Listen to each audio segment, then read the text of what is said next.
Et salut à toi, j'espère que tu vas bien. Aujourd'hui, on se retrouve pour un nouvel épisode du podcast Nourris ta santé. Et aujourd'hui, on va parler des vitamines dans les céréales. Est-ce que ces vitamines sont vraiment intéressantes? Est-ce qu'elles sont bien absorbées? C'est des questions qu'on va répondre dans cet épisode, puisque effectivement, les céréales, on en parle beaucoup pour les vitamines B notamment, hein. Et d'ailleurs, j'ai parlé de la vitamine B1 au début du mois. Je t'invite à aller écouter les épisodes de la vitamine B1, puisqu'il y a beaucoup de choses qu'on va reparler dans cet épisode qui font un petit peu des échos à ces épisodes-là du début du mois. Donc, je t'invite vraiment à les écouter. Mais globalement, est-ce que les céréales, c'est vraiment très intéressant pour les vitamines par rapport aux dernières recherches, hein? C'est-à-dire que là, je me base vraiment sur des données qui datent d'études qui sont plus récentes que 2020, c'est-à-dire qu'elles ont été produites dans les 5 dernières années. Et on commence tout de suite. Donc déjà, concrètement, quand je dis vitamines dans les céréales, je parle de quelles vitamines? Alors, on a parlé des vitamines B, puisqu'effectivement, on dit souvent que les céréales sont riches en vitamine B, et c'est totalement vrai. C'est-à-dire qu'à la fois dans le germe et dans la coque externe, eh bien, il y a beaucoup de vitamine B dans les céréales. Une autre vitamine également, c'est la vitamine E qu'on trouve aussi dans le germe, mais pas dans la coque externe, et notamment dans le maïs qui a d'ailleurs une grosse germe. Et bien c'est pour ça que le maïs est assez riche en vitamine E, c'est parce qu'il y a une plus grosse germe et donc il y a une plus grosse concentration de vitamine E dans ce céréal-là. Une autre vitamine, c'est également la vitamine A sous forme de caroténoïdes. Donc là, c'est surtout dans l'endosperme. Donc c'est assez intéressant. Donc évidemment, c'est une forme sous forme de, enfin c'est une vitamine A caroténoïde, c'est-à-dire qu'elle est absorbée et qu'elle est utilisée d'une manière différente que si c'était une vitamine A animale. Mais en tout cas, c'est quand même quelque chose qui a son importance à long terme. Et on va en reparler ici de est-ce que c'est vraiment très intéressant ou pas. Au niveau des macros, je ne vais pas faire vraiment de rappel. Globalement, les céréales, c'est surtout des fibres et des glucides que ça apporte, également un petit peu de protéines, mais même si elles ne sont pas complètes et qu'il manque notamment de la lysine. Mais en tout cas, voilà, c'est vraiment pas le sujet de l'épisode. Aujourd'hui, on va vraiment parler des vitamines. Alors, déjà, concrètement, euh, quand on parle de céréales, il y a plusieurs catégories de céréales. Je pense que c'est important de parler de ça, puisque là, oui, on parle de céréales, mais il y a quand même. Enfin, céréales, ça veut un peu rien dire. Il y a plusieurs types de céréales, notamment liés aux procédés industriels qui vont faire que le céréal va être plus ou moins transformé.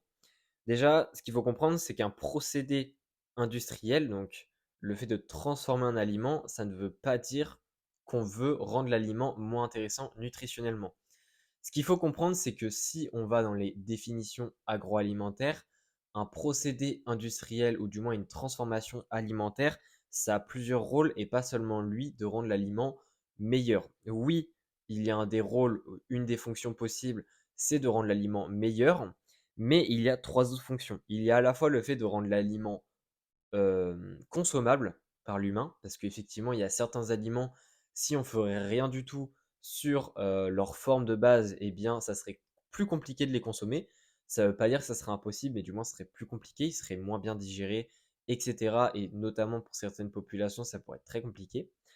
Autre rôle, c'est également d'améliorer la sécurité de ces aliments, c'est-à-dire d'améliorer leur conservation notamment, et donc la sécurité des consommateurs. Et le quatrième rôle, en plus du fait que ça aide le goût, aide aussi à être consommé et aide aussi à la sécurité, eh bien, c'est le fait que ça permet aux aliments d'être plus intéressants à consommer. C'est-à-dire qu'ils sont plus faciles à consommer, ils sont plus pratiques. Voilà, c'est vraiment le mot que je cherchais. Ça déjà c'est important, puisque il faut pas toujours se dire que oui, ça a été transformé, donc il y a moins de nutriments. Non, non, non. Parfois, ça aide justement à garder les nutriments. Par exemple, le fait d'améliorer la conservation, eh bien parfois ça peut aider à conserver, enfin à mieux retenir certains nutriments qui pourraient très vite partir de l'aliment, comme par exemple la vitamine C, le potassium, etc., qui sont sensibles à différents éléments de l'environnement et évidemment ça part au fur et à mesure de l'aliment. Donc voilà, mais il faut d'ailleurs savoir qu'il y a certains procédés industriels, comme par exemple la fermentation, qui va lui justement produire davantage de nutriments. Par exemple, via la fermentation, il peut y avoir production de vitamine K2, donc la vitamine K2 qui est la ménaquinone, qui de base n'est pas présente dans l'aliment de base. Voilà. Ensuite, deuxième point que je voulais parler, avant de vraiment parler des vitamines en tant que telles, c'est qu'il y a plusieurs types d'aliments transformés. C'est-à-dire que là, oui, on sait la transformation, qu'est-ce que ça veut dire, mais il y a plusieurs types d'aliments transformés. Alors, il y a 2 organismes qui ont catégorisé différentes formes, différents degrés d'aliments transformés, pardon. Donc il y a à la fois le IFIC, donc l'International Food Information Council. Donc eux, ils ont distingué plusieurs catégories. Ils ont à la fois distingué les aliments très peu transformés, donc transformés de manière minimisée. Une deuxième catégorie qui est des aliments transformés pour améliorer la préservation, donc pour améliorer, on va dire, la sécurité, hein, comme on en avait parlé, ou alors pour améliorer l'aspect nutritionnel, ou alors pour améliorer la fraîcheur de l'aliment. Donc c'est vraiment lié à la conservation, mais également lié aux nutriments. Un troisième type d'aliments, c'est vraiment des aliments, cette fois-ci, on a combiné plusieurs ingrédients pour justement augmenter le goût. Donc là, c'est vraiment l'aspect goût qu'on avait parlé avant. Et enfin, il y a deux autres types. Il y a à la fois les aliments qui sont dits prêts à manger, donc très très pratiques à consommer. Donc ça, c'est la quatrième catégorie qu'on avait parlé. Et la dernière catégorie, c'est les aliments qui sont emballés pour justement rester frais et avoir une meilleure conservation. Donc là, c'est encore une fois l'aspect sécuritaire qu'on avait dit. Donc voilà un petit peu les différentes catégories. Et il y a un autre organisme, donc le NOVA, qui en a mis quatre, donc à la fois les très peu transformés, également les transformés de manière culinaire, c'est-à-dire que c'est-à-dire qu'on a juste rajouté quelques petits ingrédients pour les rendre plus appétissants. Également les aliments transformés et les aliments ultra transformés. Et justement, souvent, ceux qui posent problème, et j'ai bien dit souvent parce que c'est pas toujours le cas, c'est les aliments ultra transformés, donc vraiment la dernière catégorie. Parce que par exemple, des pâtes, c'est un produit transformé. Est-ce que ça pose problème? Pas vraiment, sauf s'il y a une consommation qui est totalement peu commune et abusive. Mais voilà. En tout cas, pour revenir aux vitamines, alors déjà, ce qu'il faut comprendre aussi, ce que je n'ai pas dit, pourquoi je parle des céréales, parce que là, tu dois te dire, bah, pourquoi les céréales spécifiquement? Il faut savoir que les céréales, ça représente 60% de l'apport énergétique dans le monde. Alors évidemment, il y a beaucoup, beaucoup, beaucoup de pays très pauvres qui ne peuvent que cultiver des céréales, donc c'est pour ça que c'est aussi élevé. Mais même dans les pays très développés, les céréales font une grosse partie de nos apports. Donc c'est pour ça que c'est très très important bah, de comprendre par exemple si les vitamines ou pas dans ces céréales sont intéressantes ou non. Il faut savoir que les vitamines dans les céréales sont déjà impactées par les méthodes de cuisson. C'est-à-dire que évidemment, toutes les méthodes de cuisson ne vont pas avoir le même impact. Par exemple, les cuissons, les cuissons, le fait de bouillir de l'eau et de mettre les céréales dans de l'eau chaude aura moins d'impact que certaines autres cuissons.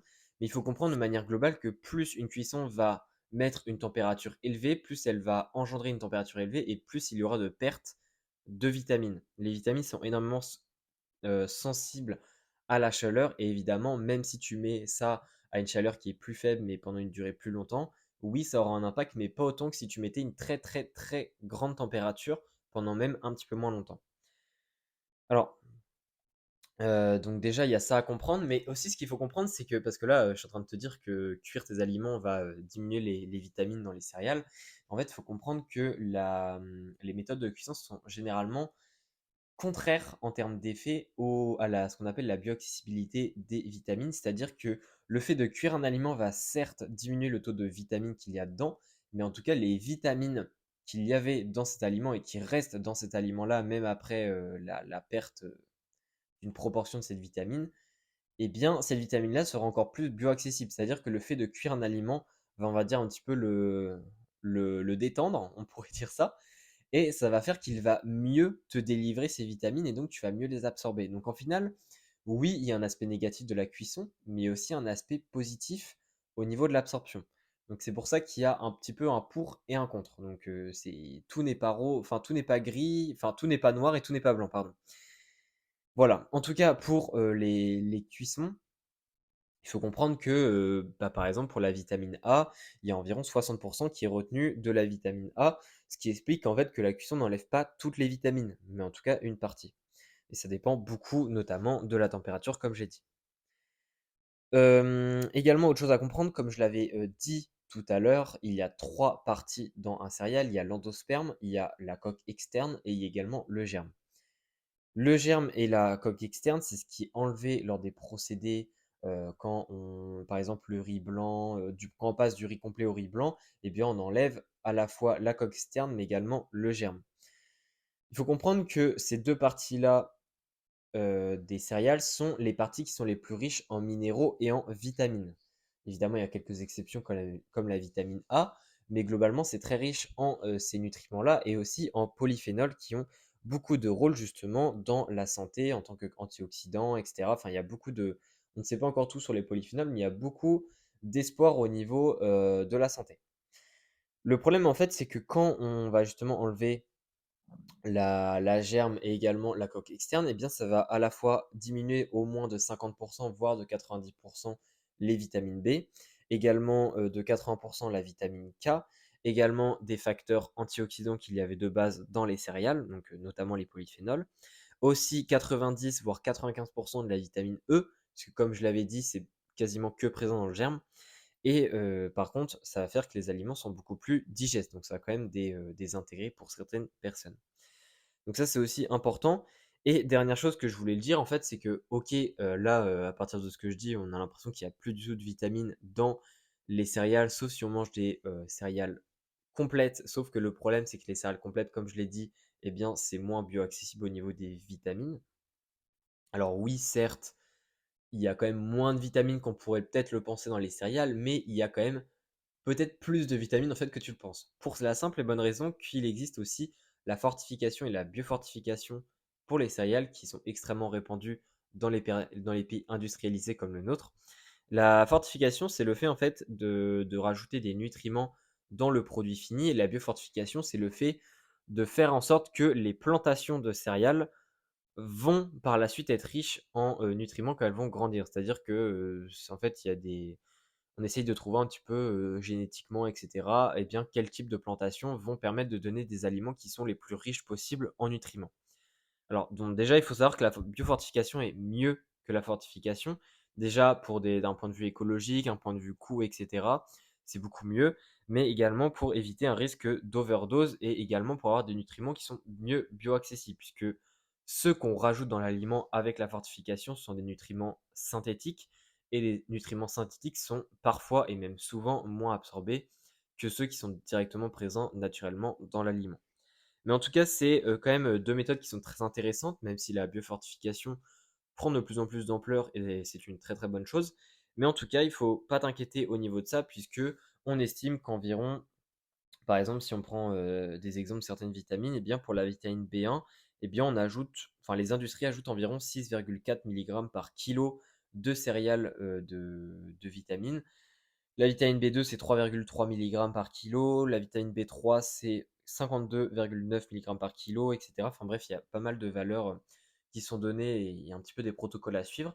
Ce qui montre en fait qu'il y a quand même beaucoup de nutriments dans les vitamines, dans les céréales, pardon, même si ce n'est pas naturellement présent, eh bien on en absorbe quand même beaucoup plus au final et ça, c'est tant mieux pour nous. En tout cas, j'espère que cet épisode t'aura plu. L'idée, c'est quand même de t'expliquer globalement est-ce que les vitamines dans les céréales sont totalement perdues ou pas.